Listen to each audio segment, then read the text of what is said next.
नमस्कार स्टूडेंट, आज की आपकी इस क्लास में आप सभी का स्वागत है। आज से अपन एक नया चैप्टर नए टॉपिक के साथ शुरू करने जा रहे हैं। तो आज का जो अपना जो चैप्टर रहने वाला है वो है रासायनिक आबंधन एवं आणविक संरचना। ठीक है ना। तो जो रासायनिक बंध हैं वो कैसे बनते हैं और कितने प्रकार के होते हैं और अणुओं की जो आणविक संरचना है वो अपन इस अध्याय में सब देखेंगे। तो सबसे पहले अपन रासायनिक आबंधन के बारे में जान लेते हैं कि रासायनिक आबंधन आखिर होते क्या हैं और ये कितने प्रकार के होते हैं। तो जो रासायनिक आबंधन है जिनको केमिकल बॉन्ड कहते हैं, तो जो अणु होता है ना, तो अणु में जो परमाणु जुड़े होते हैं वो एक निश्चित या एक आकर्षण शक्ति के द्वारा जुड़े होते हैं, जिसको अपन रासायनिक आबंध बोलते हैं। और इस प्रकार की जो प्रक्रिया होती है उसको अपन रासायनिक आबंधन बोलते हैं। तो जो रासायनिक आबंधन है वो 3 प्रकार के होते हैं मुख्यतः। पहला होता है आयनिक बंध या जिसको अपन वैद्युत संयोजी बंध बोलते हैं। दूसरा होता है सहसंयोजक बंध और तीसरा होता है उपसहसंयोजक बंध। तो इस अध्याय में अपन 2 बंधों के बारे में है ना पढ़ेंगे, और जो तीसरा बंध है वो 12वीं क्लास में है ना अपन पढ़ेंगे, यानी कि नेक्स्ट जो कक्षा होती है उसमें इस बंध के बारे में पूरा डिटेल से दिया गया है। तो इस चैप्टर को अपन वहां पे पढ़ेंगे। तो इस चैप्टर में केवल अपन 2 ही बंध पढ़ेंगे, वैद्युत संयोजी बंध या जिसको अपन आयनिक बंध कहते हैं, और दूसरा है सहसंयोजक बंध। और इसके बाद जो आणविक संरचना है, ठीक है ना, यानी कि संकरण है ना, संकरण के बारे में भी अपन को इसी पाठ में पढ़ना है। तो सबसे पहले अपन शुरू करते हैं रासायनिक आबंधन, यानी कि रासायनिक आबंधन आखिर होता क्या है। तो अणु में उपस्थित किसी अणु में उपस्थित किसी अणु में किसी अणु में उपस्थित किसी अणु में उपस्थित परमाणु किसी अणु में उपस्थित परमाणु जिस जिस शक्ति जिस शक्ति जिस आकर्षण शक्ति जिस आकर्षण शक्ति जिस आकर्षण शक्ति या बंध से बंध से आपस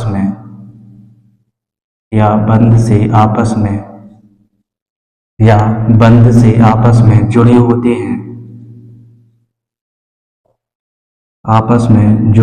हैं जिस बंध या शक्ति से आपस में जुड़े होते हैं उसे रासायनिक आबंध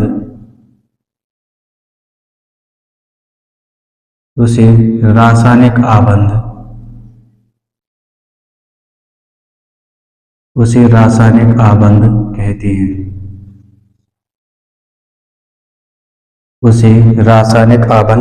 हैं।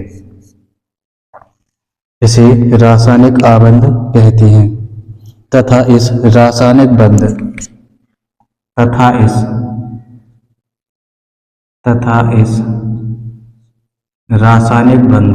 या आबंध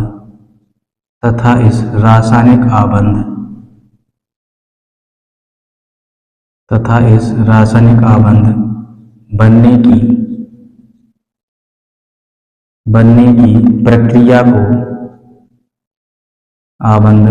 की प्रक्रिया को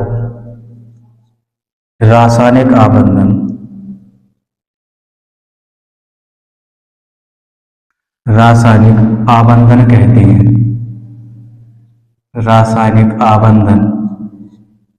कहते हैं। रासायनिक आबंधन कहते हैं। और जो रासायनिक आबंधन है मुख्यतः 3 प्रकार के होते हैं। यहाँ पे अपन टाइप्स देखेंगे, प्रकार।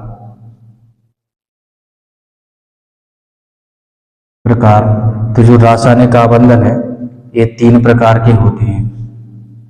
ए, तीन प्रकार के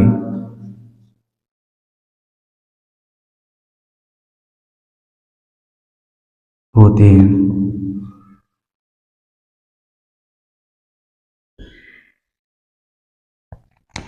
पहला आयनिक बंध। आयनिक बंध या वैद्युत संयोजी बंध। आयनिक बंध या वैद्युत संयोजी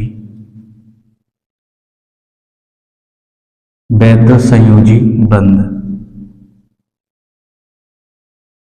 दूसरा है सहसंयोजी बंध।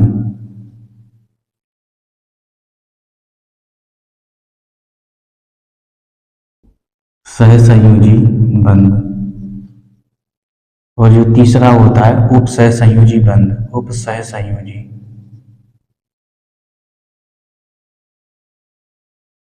उपसहसंयोजी बंध। तो ये तीन प्रकार के जो बंध है वो अपन को, तीन प्रकार के बंध होते हैं, जिनमें से दो प्रकार के जो बंध है वो अपन को इसी चैप्टर में पढ़ना है। और जो तीसरा वाला जो बंध है ना, इसको अपन है ना अगले चैप्टर में, ठीक है ना।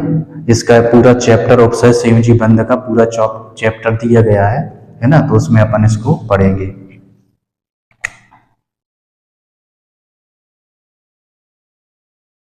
तो सबसे पहले अपन देखते हैं आयनिक बंध क्या होता है, ठीक है ना, और ये कैसे बनता है। तो सबसे पहले अपन देखेंगे आयनिक बंध।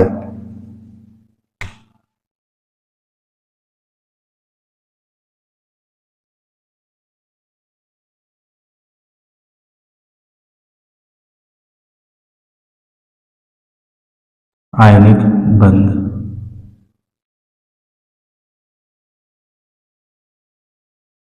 सबसे पहले अपन देखते हैं आयनिक बंध। आयनिक बंध जिसको आयनिक बॉन्ड या वैद्युत संयोजी या वैद्युत संयोजक बंध या इलेक्ट्रोवैलेंट, ठीक है ना, इलेक्ट्रोवैलेंट बॉन्ड भी बोलते हैं इसको। इसमें क्या होता है, इसमें जो आयन होते हैं, ठीक है ना, यानी कि जो परमाणु होते हैं, अपना अष्टक पूरा करने के लिए इलेक्ट्रॉनों को या तो है ना ग्रहण करते हैं या फिर इलेक्ट्रॉनों को त्यागते हैं। तो इस बॉन्ड में क्या होता है, इस बंध में क्या होता है कि इसमें जो अणु है, इसमें कोई दो परमाणु होंगे, जिसमें से ये क्या करता है, इलेक्ट्रॉन को ग्रहण करता है और दूसरा इस इलेक्ट्रॉन को ले लेता है। कहने का मतलब इसमें जो दो परमाणु होंगे, इस पे एक पे प्लस चार्ज होगा और दूसरे पे माइनस चार्ज होगा। ये दोनों क्या करते हैं, इलेक्ट्रॉन है ना एक ले लेता है और दूसरा उसको ग्रहण कर लेता है, जिससे इसमें है ना आयन बनते हैं, इसलिए इसको आयनिक बंध कहते हैं, ठीक है ना। और इस तरीके से इसमें ये बंध बन जाता है। और इस प्रकार का जो बंध है, इसमें धातु और अधातु, जो धातुएं हैं उसका गुण होता है इलेक्ट्रॉन त्यागने का, यानी कि धनायन बनाने की प्रवृत्ति होती है। और जो अधातुएं होती हैं वो इलेक्ट्रॉन को ग्रहण करके है ना ऋणायन बनाने की प्रवृत्ति होती है। तो कहने का मतलब ये है, जो आयनिक बंध है वो धातु और अधातु के मध्य बनता है। तो इसकी अपन पहले परिभाषा देख लेते हैं और इसके बाद इसके कुछ एग्जाम्पल देखेंगे। इसमें परिभाषा देखेंगे अपन, किसी अणु में उपस्थित, किसी अणु में उपस्थित, किसी अणु में उपस्थित ऐसा आकर्षण बल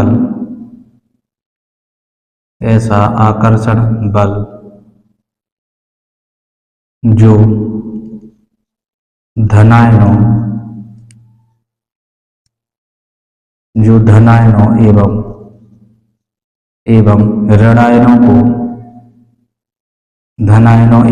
ऋणायनों को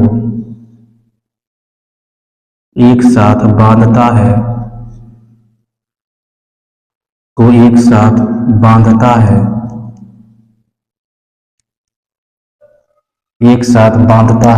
आयनिक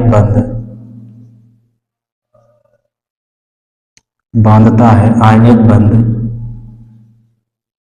या वैद्युत संयोजी बंध कहलाता है, या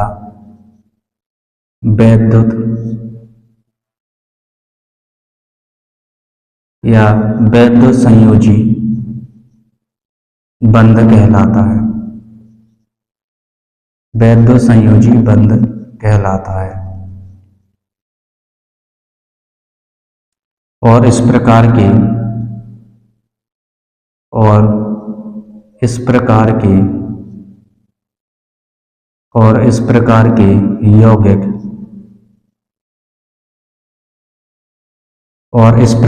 यौगिक आयनिक यौगिक इस प्रकार के जो यौगिक है आयनिक यौगिक या वैद्युत संयोजक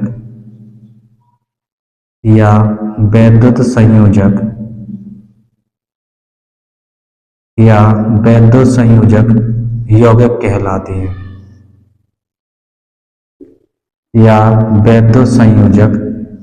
कहलाते हैं,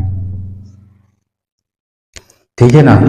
तो अणु में उपस्थित ऐसी एक आकर्षण शक्ति या जो बंध है ना, बांधने की जो ऐसी शक्ति जिसमें ऋणायन और है ना धनायन को आपस में क्या है, बांध देती है, ठीक है ना। तो इस शक्ति को ही अपन है ना वैद्युत संयोजी बंध या आयनिक बंध कहते हैं। और इस प्रकार के जो यौगिक होते हैं जिनमें ये शक्ति होती है, इनमें ये आकर्षण शक्ति होती है, जिसमें ये बंध होता है ना, तो इस प्रकार के यौगिकों को अपन आयनिक यौगिक या वैद्युत संयोजक यौगिक कहते हैं, ठीक है। और जो हमेशा जो बंध है वो धातु और अधातु के बीच में ही बनेगा। तो इसमें अपन एग्जाम्पल देख सकते हैं। तो इसमें एग्जाम्पल हो जाएगा NaCl का बनना,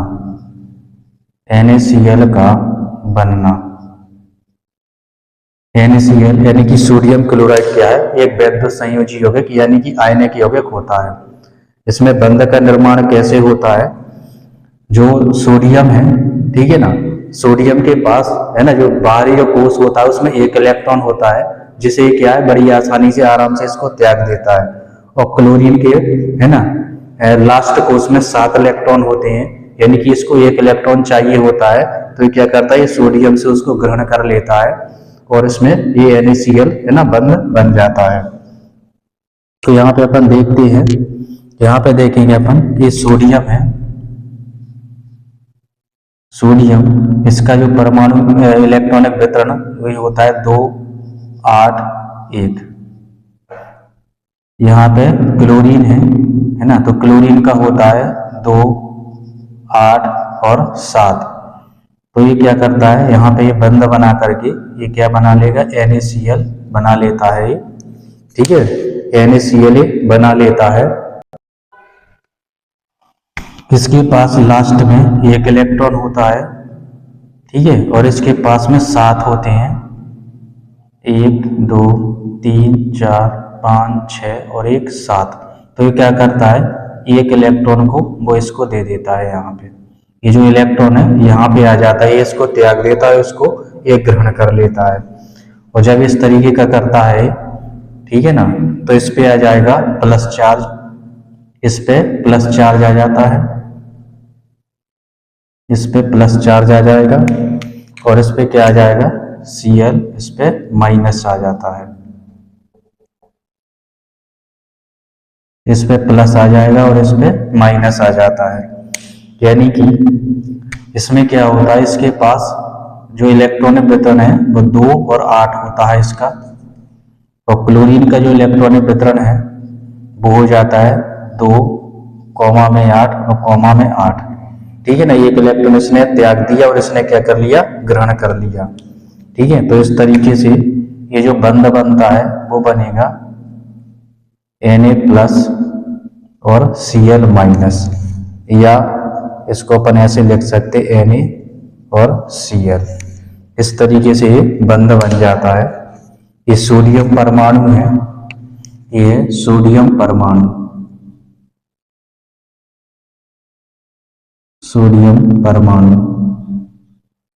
ये है क्लोरीन परमाणु,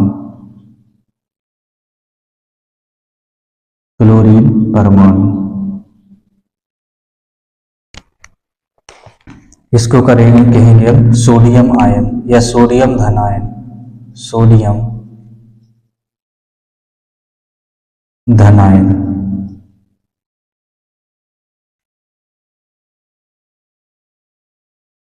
सोडियम धन आयन, और ये होता है क्लोरीन धन आयन, क्लोरीन, क्लोरीन सॉरी ऋण आयन, क्लोरीन ऋण आयन, क्लोरीन ऋण आयन। तो इस तरीके से सोडियम क्लोराइड यानी कि NaCl बन जाता है। ठीक है, इसके अलावा NaCl है, और भी तत्व है या और भी यौगिक है ना, आयनिक यौगिक है ना। तो मैं इसको साफ किए दे रहा हूं, और इसके बाद अपन है ना अगला उदाहरण इसमें देखेंगे कि अगला जो बंध है वो कैसे बनता है। यहाँ पे लिखना चाहो तो लिख सकते हैं, सोडियम क्लोराइड बन गया है, ये सोडियम क्लोराइड है, सोडियम क्लोराइड।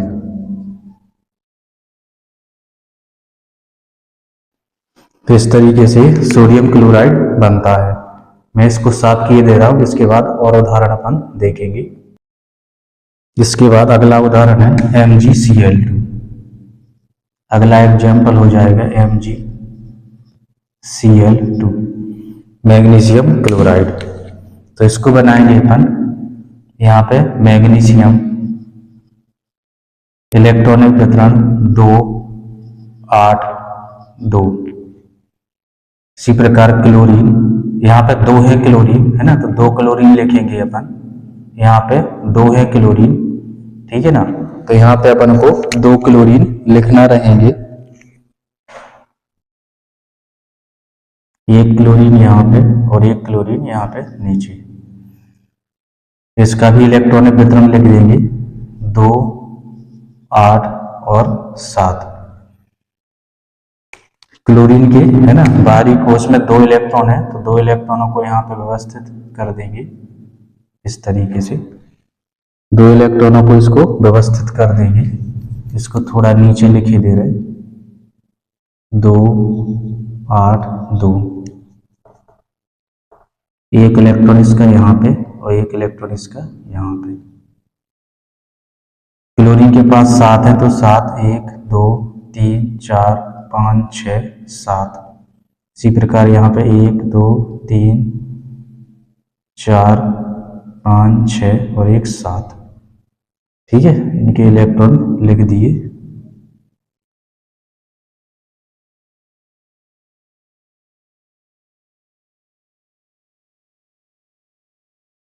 सात सात इलेक्ट्रॉनों को यहाँ पे व्यवस्थित कर दिया। अब हो गया क्या, इसमें ये इलेक्ट्रॉन यहाँ पे चला जाएगा,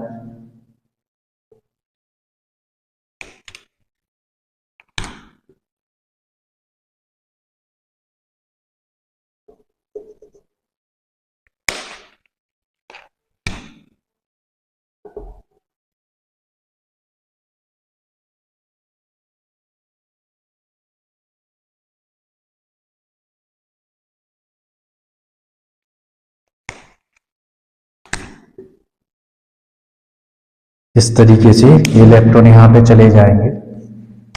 अब ये जो बनेगा तो मैग्नीशियम, मैग्नीशियम पे +2 आ जाएगा, क्योंकि 2 इलेक्ट्रॉन इसने त्यागे हैं तो +2, और इलेक्ट्रॉनिक वितरण हो जाएगा इसका 2 और कॉमा में 8। इसी प्रकार यहाँ पे अपन देखेंगे तो क्लोरीन का क्या है, अष्टक पूरा रहेगा इसमें, इसके पास 8 इलेक्ट्रॉन रहेंगे दोनों क्लोरीनों के पास।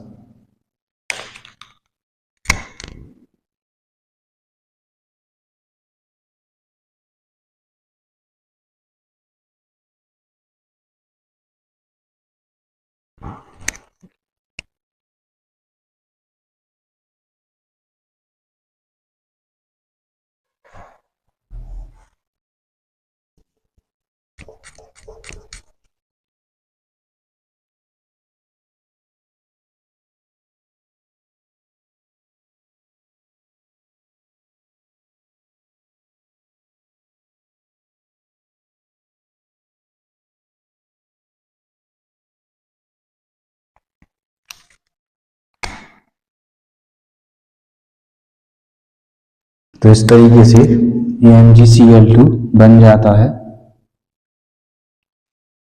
इस पे माइनस लगा देंगे, एक माइनस रहेगा इस पे है ना, 2+ रहेगा।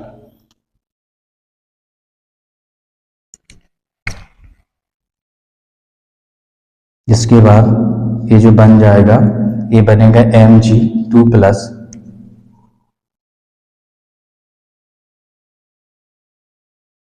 इसके बाद जो ये बनेगा Mg2+ और Cl- या Cl2-,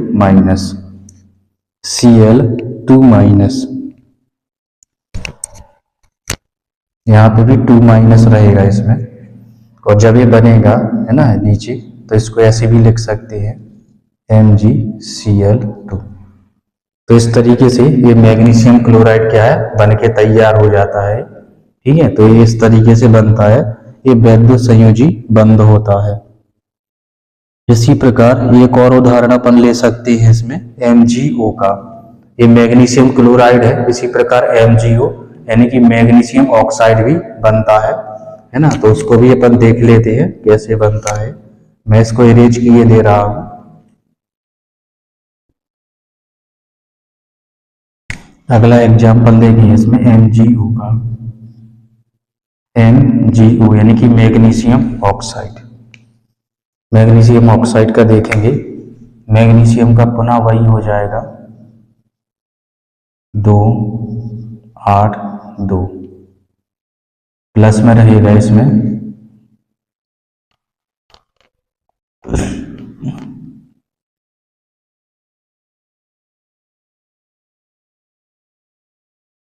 दो इलेक्ट्रॉन रहेंगे इसकी लास्ट वाले में।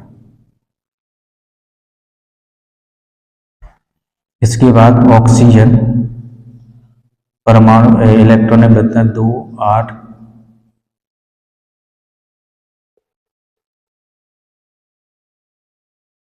2, 6 इलेक्ट्रॉन रहेंगे इसके पास। 1, 2, 3, 4, 5, 6। तो ये क्या होते हैं, ये दोनों इलेक्ट्रॉन इसके यहाँ पे आ जाते हैं।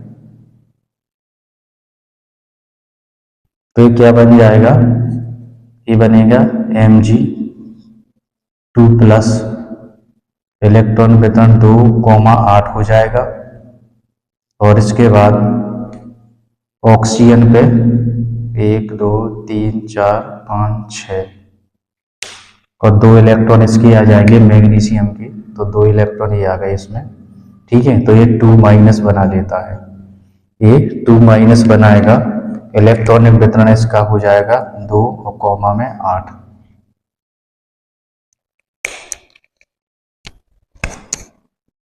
इसको बनाएंगे तो ये बनेगा Mg2+ और O2-। तो इसको ऐसा लिखना चाहे, दोनों साइड बराबर है बैलेंसी, तो इसमें MgO लिख देंगे। तो ये मैग्नीशियम ऑक्साइड बन जाता है। ये मैग्नीशियम परमाणु है, ये ऑक्सीजन परमाणु है। ये मैग्नीशियम का धनायन है और ये ऑक्सीजन का ऋणायन है। ठीक है, Mg2+ O2- और यहाँ पे ये MgO बन जाता है। तो इस तरीके से मैग्नीशियम ऑक्साइड बन जाता है। तो इस प्रकार के जो बंध होते हैं ये वैद्युत संयोजी या फिर आयनिक बंध होते हैं। ये धातु है और ये अधातु है। ठीक है ना, तो धातु और अधातु के बीच में ये बंध बनेगा। और जिसमें जो धातु होती है वो इलेक्ट्रॉन को है ना दान करती है, इलेक्ट्रॉन बाहर करती है। ठीक है, तो ये धनायन बनाने की प्रवृत्ति रखते हैं। और जो अधातुएं होती हैं वो इलेक्ट्रॉन को क्या ग्रहण करती हैं, इसलिए ऋणायन बनाने की प्रवृत्ति रखती हैं। इसके बाद अपन कुछ आयनिक यौगिकों के जो गुण होते हैं उसको अपन देख लेते हैं। ठीक है, तो मैं इसको इरेज किए दे रहा हूं और इसके बाद अपन देखेंगे आयनिक यौगिकों के गुण। तो ये कुछ आयनिक यौगिकों के गुण होते हैं। ठीक है, तो आयनिक यौगिकों में पहला है भौतिक अवस्था, दूसरा है गलनांक एवं क्वथनांक, तीसरा है विलेयता, चौथा है विद्युत चालकता और 5वां होती है इसकी आदर्शात्मक प्रकृति। तो सबसे पहले अपन एक भौतिक अवस्था देखेंगे। तो आयनिक यौगिक सामान्यतः क्या होते हैं, ठोस होते हैं, जैसे कि NaCl। जैसे कि NaCl, ये ठोस अवस्था में होता है। ठीक है ना, तो ये क्या होते हैं, ठोस अवस्था में होते हैं और क्रिस्टलीय रूप में पाए जाते हैं। ठीक है ना, और ये क्या है, इसके अलावा ये क्रिस्टलीय रूप में पाए जाएंगे जैसे कि NaCl, और इनकी जो ज्यामिति होती है वो एक निश्चित है ना क्रिस्टलीय संरचना होती है। ठीक है ना, तो जो भौतिक अवस्था जो आयनिक यौगिक है वो ठोस होते हैं और इनकी एक निश्चित है ना ज्यामिति पाई जाती है या क्रिस्टल जालक इनकी संरचना होती है, और एक तरह से कहा जाए क्रिस्टल के रूप में पाए जाते हैं, है ना। उदाहरण के तौर पे NaCl। इसके अलावा गलनांक और क्वथनांक, इनके जो अणु होते हैं, है ना, इनके परमाणुओं के मध्य प्रबल आकर्षण बंध होता है, जिसके कारण इनके गलनांक और जो क्वथनांक है ये बहुत ज्यादा उच्च होते हैं। ठीक है ना, तो इनके गलनांक और क्वथनांक यानी कि मेल्टिंग पॉइंट और बॉइलिंग पॉइंट इनके क्या होते हैं, बहुत उच्च होते हैं, हाई होते हैं। इसके बाद है विलेयता। तो जो ध्रुवीय विलायक हैं, ध्रुवीय विलायक जैसे कि जल, ध्रुवीय विलायक जैसे कि जल, तो जल में क्या होते हैं, जल में विलेय होते हैं, जल में विलेय होते हैं। लेकिन अध्रुवीय विलायक जैसे कि बेंजीन, अध्रुवीय विलायक जैसे बेंजीन, कार्बन टेट्रा क्लोराइड, इसमें क्या होते हैं, आविलेय होते हैं, इसमें आविलेय होते हैं। तो जल में ध्रुवीय विलायक जैसे कि जल में ये विलेय होते हैं, जबकि अध्रुवीय विलायक जैसे बेंजीन और कार्बन टेट्रा क्लोराइड में ये आविलेय होते हैं। इसके अलावा लास्ट आती है विद्युत चालकता। तो ये ठोस अवस्था में विद्युत के अचालक होते हैं, यानी कि जब ये ठोस अवस्था में होते हैं तो ये विद्युत का चालक नहीं करते हैं, लेकिन यदि इनको पानी में घोल दिया जाए या इनको पिघला दिया जाए, ठीक है ना, तो ये क्या करते हैं, विद्युत का चालन करने लगते हैं। तो ये गलित अवस्था और जलीय विलयन में विद्युत का चालन करते हैं, बाकी ठोस अवस्था में विद्युत का चालन नहीं करते हैं। इसके बाद है आदेशात्मक प्रकृति। आदेशात्मक प्रकृति का मतलब होता है कि जो बंध हैं ये किसी भी दिशा से बना सकते हैं, क्योंकि इसमें जो परमाणु होता है वो अपने विपरीत आवेश वाले आयनों से घिरा रहता है। इस वजह से इसमें कोई निश्चित है ना जगह नहीं होती या निश्चित स्थान नहीं होता या निश्चित कोई ऐसी दिशा नहीं होती है जहां से बंध बने, है ना। तो इसमें किसी भी दिशा से है ना बंध निर्माण हो सकता है। तो इसमें जो है जो बंध का जो निर्माण होता है, ठीक है ना, तो वो किसी निश्चित दिशा में नहीं होती है। तो इनके मध्य जो बंध बनता है वो किसी दिशा है ना कोई निश्चित दिशा नहीं होती है, इसलिए आदेशात्मक प्रकृति दर्शाते हैं। तो इस तरीके से ये जो वैद्युत संयोजी बंध है ना, ये पूरी तरीके से है ना कंप्लीट हो जाता है। तो कल की जो क्लास है, अगली क्लास में कल अपन है ना सहसंयोजी बंध के बारे में पढ़ेंगे। तो आज तक की क्लास में बस इतना ही। इसी तरीके से हंसते रहिए, खेलते रहिए, मुस्कुराते रहिए, और वीडियो अच्छा लगे तो अपने दोस्तों के साथ जरूर शेयर कीजिए। नमस्कार।